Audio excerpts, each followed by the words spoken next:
Assalamualaikum warahmatullahi wabarakatuh. Waalaikumsalam warahmatullahi wabarakatuh. Kami kelompok kinestetik visual akan menjelaskan tentang alat lidah yaitu lidah.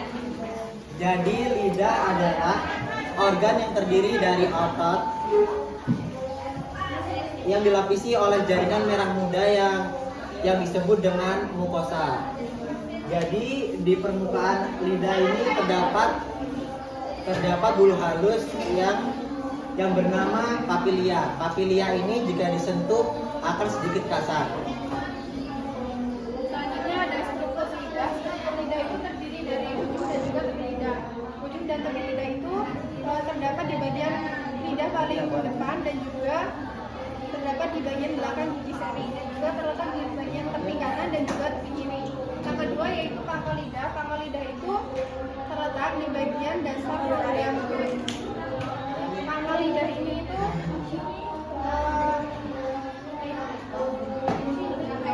dan ketiga yaitu dasar lidah. Dasar lidah itu disebut juga dengan akar lidah karena dia itu berada di bagian sisi paling bawah. Dan yang keempat ada badan lidah. Jadi dari keseluruhan anatomi lidah itu 2/3-nya sebagian lidah, lainnya disebut dengan badan lidah. Badan lidah ini bisa bergerak sesuai secara bebas dan bertanggung jawab atas berbagai fungsi lidah. Dan yang keempat ada dorsum. Dorsum ini terletak di dasar dan badan lidah. Nah, dorsum lidah ini adalah bagian yang permukaannya ya sedikit lebih tinggi dari badan lidah. Dan yang keempat keenam ada papila. Papila itu adalah tonjolan atau bintik kecil yang terdapat di bagian atas dan samping lidah. Dan papila ini berfungsi untuk membantu proses makanan.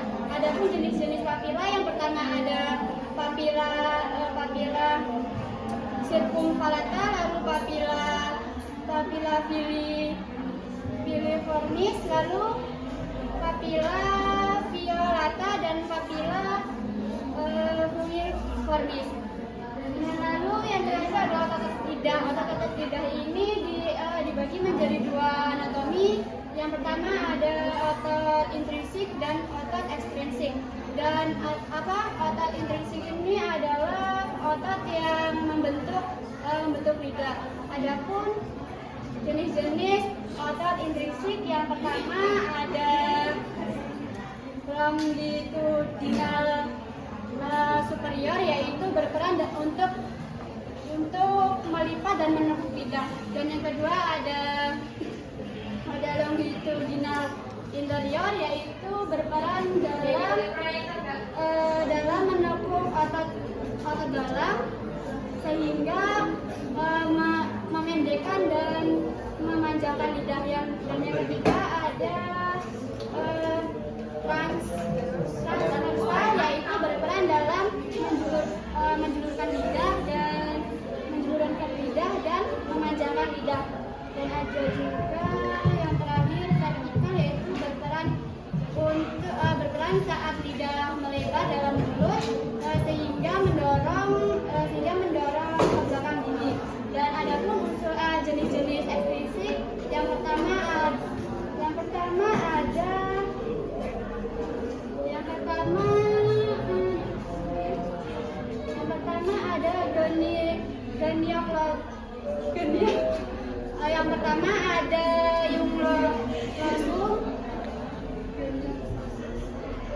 Yang pertama ada gonioclossus, lalu eumolossus, dan yang ketiga ada stylonglossus, dan yang terakhir ada palatomlossus. Nah, di sini saya akan menjelaskan fungsi anatomi lidah. Nah, seperti yang kalian ketahui bahwa lidah itu berperan sangat besar dalam proses pencernaan manusia karena berfungsi untuk menelan, mengunyah, dan juga perasa. Nah, fungsi anatomi lidah yang lainnya yaitu yang pertama mengecap rasa. Nah, Permukaan lidah itu terdiri dari begitu banyak sel pengecap dan ujung saraf yang memungkinkan kita dapat merasakan berbagai macam rasa, yaitu yang pertama ada manis, terus asam, asin, terus pahit. Nah, kemampuan mengecap ini dapat melindungi kita dalam bisa dibilang melindungi tubuh kita dari bahaya. Contohnya seperti merasakan makanan yang sudah basi atau beracun karena rasanya yang berbeda dari biasanya. Nah, yang kedua adalah untuk makan dan minum. Nah,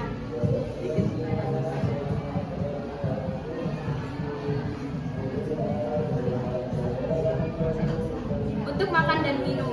Nah, lidah adalah organ yang sangat pintar dan bisa digerakkan di berbagai arah. Nah, dalam hal ini bisa mempermudahkan kita yang sedang makan dan minum.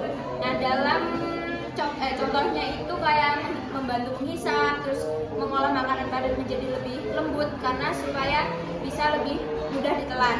Nah, terus yang ketiga adalah membantu proses menghisap. Nah, pada bayi organ ini tuh sangat penting dalam proses menyusu karena organ ini tuh bekerja layaknya seperti mesin pompa untuk menekan puting untuk mengeluarkan susu.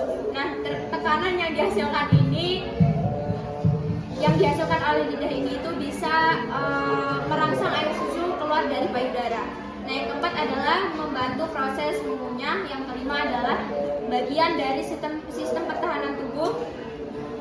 Nah, ujung lidah itu adalah bagian yang sangat sensitif terhadap sentuhan. Nah, sensitivitas inilah yang dapat membantu kita melindungi tubuh kita dari berbagai macam gangguan. Contohnya kayak kerikil kecil atau duri ikan yang tidak sengaja masuk ke dalam rongga, terus kita merasa terganggu gitu.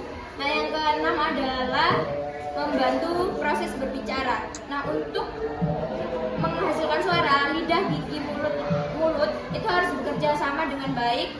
Terus dalam proses berbicara ini, lidah adalah salah satu organ yang sangat penting.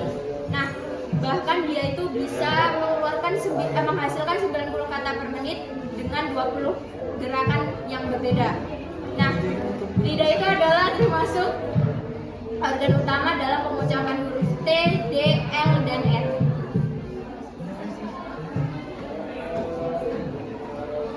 Baik, saya. Selanjutnya yaitu pada anatomi lidah. Yang pertama itu ada kandidiasis, yaitu keadaan infeksi lidah akibat jamur ataupun sariawan yang mengakibatkan flek berwarna putih di bagian lidah. Yang kedua yaitu sindrom lidah berbulu, yaitu keadaan lidah itu berwarna putih ataupun hitam karena pertumbuhan papila yang berlebihan. Yang ketiga yaitu makroglossia, yaitu keadaan lidah membesar yang mengakibatkan proses pernafasan dan juga menelan makanan.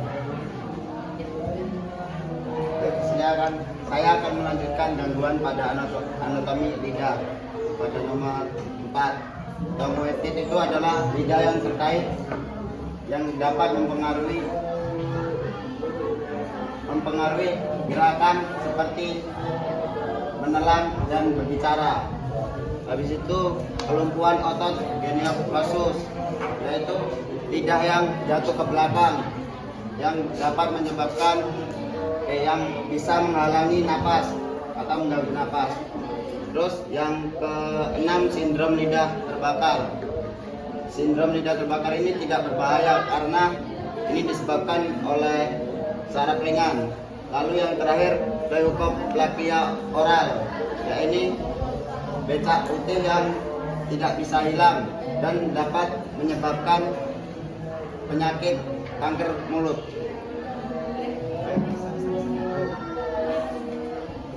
Terima kasih, kami akhiri. Wassalamualaikum warahmatullahi wabarakatuh. Satu.